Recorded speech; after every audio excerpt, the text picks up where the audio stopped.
আসসালামু আলাইকুম দর্শক, এই রিপোর্টটি দেখুন।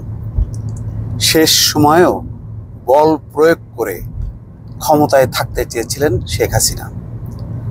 চিন্তা করছেন, এই যে ফ্যাসিস্ট হাসিনা, যার পতন হয়েছে ছাত্র জনতার গণঅভ্যুত্থানের মুখে, ছাত্র জনতার বিপ্লবের মুখে, এবং কোনো অস্ত্র ছাড়া খালি হাতে লাখো কোটি জনতার অভ্যুত্থান এবং তার যে উল্লাস, তার যে বিক্ষোভ, তার মুখে পতন হয়েছে যেই স্বৈরাচারী শেখ হাসিনার। দেখেন তার কি অবস্থা। সে শেষ মুহূর্তেও বল প্রয়োগ করতে চেয়েছে। তার মানে এই মহিলা যে সবসময় বলে যে তার ক্ষমতায় থাকার কোনো ইচ্ছা নেই, তার যে ক্ষমতায় থাকার প্রবল ইচ্ছা, এই রিপোর্টের যদি আপনারা পড়েন তাহলে বুঝতে পারবেন।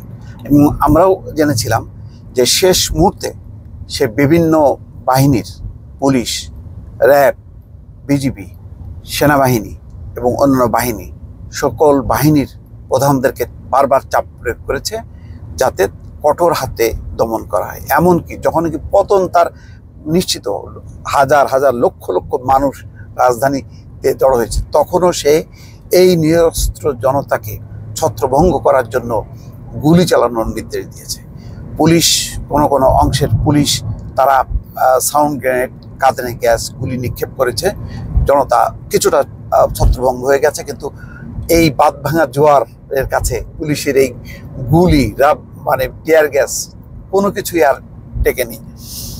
তারপরে শেষ মুহূর্তে চেষ্টা করেছে গণভবনে যে তিন বাহিনীর প্রধান, তাকে বোঝানোর জন্য যে পরিস্থিতি খুবই খারাপ, এখানে গণভবনে থাকা ঠিক হবে না। কিন্তু সে সরতে চায়নি। শেখ রেহানাকে রিকোয়েস্ট করেছে, শেখ রেহানা বোঝানোর চেষ্টা করেছে শেখ হাসিনাকে, তারপরেও সে ক্ষমতায় আঁকড়ে থাকার জন্য তার অভিপ্রায় ব্যক্ত করেছে।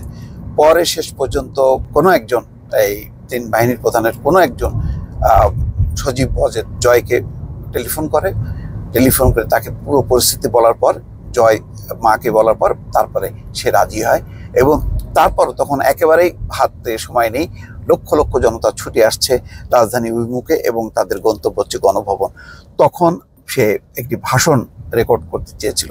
তখন তাকে বলা হয় হাতের সময় আছে মাত্র আর ৪৫ মিনিট, এই লক্ষ জনতা গণভবনে ঢুকবে।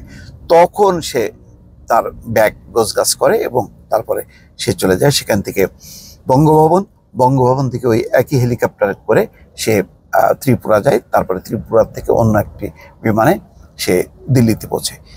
এই হচ্ছে তার ক্ষমতার তৃষা। এবং বুঝতে পারছেন গত ১৫ বছর ধরে এই যে অন্যায়, অত্যাচার, গুম, খুন, নির্যাতন কেন করেছে?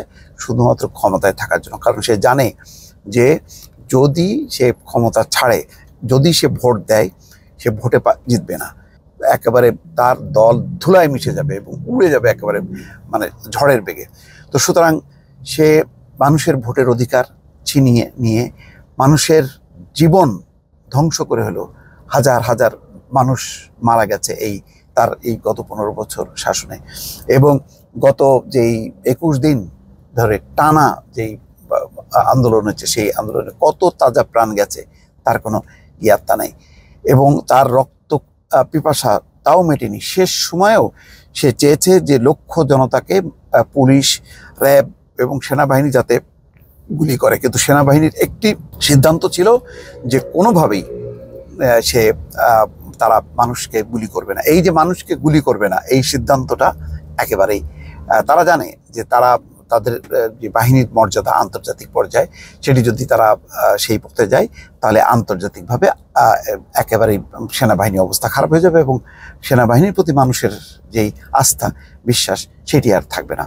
ফলে সেনাবাহিনী যখন নিশ্চুপ হয়ে গেছে, পুলিশ তার আগের দিন কিছু জায়গায় সাপোর্ট করার পর দেখেছে যে হাজার হাজার মানুষের যে ঢল, যে প্রতিরোধ, তারা বুঝতে পেরে তারাও যখন নিশ্চুপ হয়ে যায়, তখন পুরো পরিস্থিতি এটা একেবারে মানে বেসামাল হয়ে যায় বা নিয়ন্ত্রণের বাইরে চলে যায়। শেখ হাসিনার ক্ষমতায় থাকার যেই লিপ্সা, লোভ, সেই লোভ একেবারে ধূলিসাৎ হয়ে যায়। কিন্তু এই রিপোর্টের পুরো অংশটা আমি পড়েছি যে কিভাবে সে মানে গণভবনে বসে থেকে দফায় দফায় সে ধমক দিয়েছে। আইজিপিকে উদ্দেশ্য করে বলেছে যে সে তো করছে, আপনারা কেন করছেন না। মানে অন্যদের কোনো মুখের ভাষা ছিল না, কেননা তাদের কাছে মাঠ পর্যায়ের সব পরিস্থিতি ছিল। তারা জানছিল যে কি পরিমাণ লক্ষ লক্ষ মানুষ ঢাকা অভিমুখে রওনা হয়েছে এবং কোনোভাবেই মানে শেখ হাসিনার জীবন রক্ষা করা যাবে না যদি এই মানুষ যদি গণভবনের মধ্যে ঢুকে যায়, এবং সেটি ঠেকানোর মতন কোনো অবস্থা সেনাবাহিনী ছিল না এবং সেনাবাহিনী গুলি চালিয়ে সেটি ঠেকাবেও না। তো এই পরিস্থিতিতে তাদের একমাত্র প্রধান কর্তব্য হয়ে দাঁড়ায় যে শেখ হাসিনা অন্তত জীবনটা রক্ষা করা, সে যাতে মানে দেশ থেকে চলে যায়। তো এইরকমই একটি পরিস্থিতি শেখ হাসিনার জন্য। তো এই রিপোর্টের মূল এটা যে দেখেন যে শেষ সময়েও সে বল প্রয়োগ করে ক্ষমতায় থাকতে চেয়েছিল, কিন্তু সেনাবাহিনী, তিন বাহিনী এবং অন্যান্য সংস্থা তারা জনতার যেই উচ্ছ্বাস, আবেগ এবং জনগণের মনের ভাষা তারা বুঝতে পেরেছে এবং তাদের যেই জোয়ার, সেই জোয়ারটা অনুধাবন করতে পেরে তারা শেখ হাসিনার ডাকে আর সাড়া দেয়নি এবং পরে খুব লজ্জাস্করভাবে শেখ হাসিনার বিদায় ঘটেছে বাংলার মাটি থেকে। দর্শক ভালো থাকবেন, আল্লাহ হাফেজ।